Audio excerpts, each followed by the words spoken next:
अस्सलाम वालेकुम एवरीवन। उम्मीद करती हूँ आप सब अच्छे होंगे। अल्हम्दुलिल्लाह मैं भी खैर से हूँ। आज की ये वीडियो मैंने बनाई है बिकॉज़ रमज़ान चल रहे हैं और रमज़ान के अंदर हमें पता है कि एक रात आती है जिसे शब कदर और लैलतुल कद्र कहते हैं, जिस रात की बहुत अहमियत है और जिसके बारे में ये बताया जाता है कि उस रात में जिसने इबादत करी वो ऐसा है जैसे 1000 साल 1000 रातों तक उस शख्स ने इबादत करी हो। तो आज हम इस वीडियो के ज़रिए जानेंगे कि वो रात कौन सी है, उस रात में हम क्या क्या इबादत कर सकते हैं, वो रात इतनी अहम क्यों है, और जो लोग उस रात में इबादत नहीं कर सकते किसी भी वजह से, मान लीजिए कि वो ज़्यादा बिज़ी हैं, उनको काम पे जाना होता है सुबह, या फिर किसी के पीरियड्स आ गए हों, वो नहीं कर सकते, तो उन लोगों के लिए क्या हुक्म है। तो उम्मीद करती हूँ ये आपके लिए हेल्पफुल होगा। चलो शुरू करते हैं। शब कदर क्या होती है? शब कदर वो रात है जिस रात में अल्लाह ने कुरान को नाजिल किया है। अब जैसे हमें पता है कि सारी कुरान एक साथ दुनिया में नहीं आई है, तो कैसे अल्लाह ने शब कदर में कुरान को नाजिल किया? तो हमें ये मालूम होता है कि अल्लाह ने लोहे महफूज से पहले आसमान में बैतुल इज़्ज़ा में कुरान को इस रात में नाजिल किया है, और इसके साथ साथ अल्लाह ने सूरह अलग की 5 आयतों को भी इस रात में ही नाजिल किया है, और फिर उसके बाद धीरे धीरे करके पूरी कुरान को नाजिल किया गया है अलग अलग मौक़ों पर। इसकी अहमियत बहुत बताई गई है, और एक और चीज़ है जिससे हम इसकी अहमियत बता सकते हैं कि जिब्राईल अलैहिस्सलाम, जब कोई भी नबी या कोई भी रसूल इस दुनिया में था, तो जिब्राईल अलैहिस्सलाम ही वो फरिश्ते थे जो वही लेकर आते थे और बताते थे कि अल्लाह ने ये कुरान की ये आयत की वही दी है। बट उसके बाद से, जब से रसूलुल्लाह सल्लल्लाहु अलैहि वसल्लम गुजरे, जब से बाकी नबी गए, उसके बाद से जिब्राईल अलैहिस्सलाम ने दुनिया में आना बंद कर दिया। पर हर शब कदर की रात में जिब्राईल अलैहिस्सलाम ज़मीन पे उतरते हैं, तो इससे हमें पता चलता है कि शब कदर की रात की बहुत फजीलत है। और सिर्फ जिब्राईल अलैहिस्सलाम ही नहीं, इस रात में बहुत सारे और भी फरिश्ते हैं जो ज़मीनों पे उतरते हैं। इस रात की इबादत का सवाब इस तरीके से बताया गया है कि अगर कोई इस एक रात में इबादत करता है तो ऐसा है कि उसने 1000 रातों तक इबादत करी है। अब दूसरे सवाल पे चलते हैं कि शब कदर की रात कौन सी होती है। तो हमें ये बताया जाता है कि रमज़ान की लास्ट नाइट्स, आखिरी रातों में, आखिरी 10 रातों में शब कदर की रात होती है। उसमें से भी जो ऑड नाइट्स होती हैं, जैसे कि 21वीं, 23वीं, 25वीं, 27वीं और 29वीं, इन 5 रातों के अंदर कोई भी एक रात होती है जो शब कदर की रात होती है। अब हमें ये क्यों नहीं पता कि एग्जैक्ट कौन सी रात है जिसमें कुरान नाजिल हुई जो शब कदर की रात है? वो इसलिए क्योंकि रसूलुल्लाह सल्लल्लाहु अलैहि वसल्लम को अल्लाह ने बताया था कि कौन सी रात है, बट उसके बाद अल्लाह ने ये भुलवा भी दिया, उन्हें उनके जहन से निकलवा दिया कि वो एग्जैक्ट कौन सी रात होती है। तो जो उन्हें याद रहा वो ये था कि 5 रातों में से, और 5 रातों में से कोई भी रात हो सकती है एक जो शब कदर की रात हो। शब कदर की रात कब से कब तक होती है? तो शब कदर की रात मगरिब से लेकर फजर तक होती है।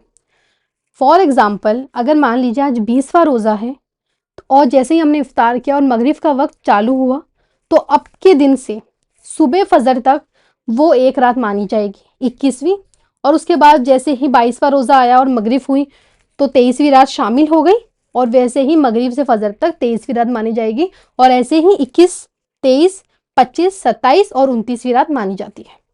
तो हम मगरिब से लेकर फजर तक वो इबादतें कर सकते हैं। अब हमें कौन कौन सी इबादत होती है जो शब कदर की रातों में करनी चाहिए? तो सबसे पहले तो आता है तरावी। अगर आप तरावी पढ़ते हैं तो बहुत अच्छी बात है, तरावी की नमाज़ पढ़ेंगे तो वो उस रात की इबादत में शामिल हो जाएगी, तो सबसे पहले आप ये कर सकते हैं। उसके बाद आप अलग से नफिल नमाज़ें पढ़ सकते हैं। उसके अलावा आप कुरान की तिलावतें कर सकती हो। उसके बाद आप दुआ मांग सकती हैं, आप ज़िक्र अस्कार कर सकती हैं, बहुत तरह के ज़िक्र अस्कार जिससे हमें सवाब मिले। और साथ साथ बहुत दुआएं मांगनी चाहिए कि अल्लाह हमें जन्नत में डाले और जहन्नुम से पनाह दे। ऐसी बहुत दुआएं हमें मांगनी चाहिए। और उसके साथ साथ हमें एक दुआ बताई है जो रसूलुल्लाह सल्लल्लाहु अलैहि वसल्लम ने बताई कि ख़ास हमें शब कदर की रात में मांगनी चाहिए। वो दुआ है अल्लाहुम्मा इन्नका अफ़ुव्वुन तुहिब्बुल अफ़्वा फ़ाफ़ु अन्नी। इसका मतलब है, या अल्लाह तू माफ़ करने वाला है, तुझे माफ़ करना पसंद है, तो या अल्लाह मुझे माफ़ फरमा। یہ دعا کو ہمیں زیادہ سے زیادہ پڑھنا چاہیے۔ اب اس کے ساتھ ساتھ ہمیں یہ جاننا ہے کہ وہ لوگ جو اس رات میں عبادت نہیں کر سکتے یا پوری رات عبادت نہیں کر سکتے کہ مغرب سے لے کر فجر تک جگیں، تو ان لوگوں کے لیے کیا حکم ہے۔ اگر مان لیجیے آپ جاب پہ جاتے ہیں یا کسی بھی وجہ سے آپ بیمار ہیں، آپ کی اتنی حالت نہیں ہے کہ آپ مغرب سے لے کر فجر تک جگیں، تو آپ کو کیا کرنا چاہیے۔ تو اگر آپ تراویح پڑھتے ہیں تو وہ اس چیز میں شامل ہو جائے گی کہ آپ نے ایک نیکی کری۔ اس کے بعد آپ سو سکتے ہیں تھوڑی دیر، اور آپ اس رات کے ختم ہونے کے 1 یا 1.5 گھنٹے پہلے اٹھ جائیے اور آپ تلاوت قرآن کر لیجئے۔ اس کے ساتھ ساتھ آپ دعائیں مانگ لیجئے، تھوڑا ذکر کر لیجئے، اور وہ جو مسنون دعا میں نے آپ کو بتائی ہے شب قدر کی، وہ پڑھ لیجئے، اور فجر پڑھ کے آپ سو سکتے ہیں۔ انشاءاللہ آپ کی یہ عبادت میں کاؤنٹ ہو جائے گی۔ اب ان عورتوں کے لیے کیا حکم ہے جس کے پیریڈس آ جائیں اور وہ اس راتوں میں عبادت نہ کر پائیں۔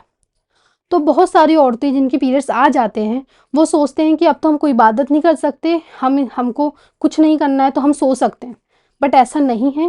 یہ رات کی بہت اہمیت ہے، اور کسی بھی وے میں ہمیں یہ رات کو نہیں چھوڑنا چاہیے۔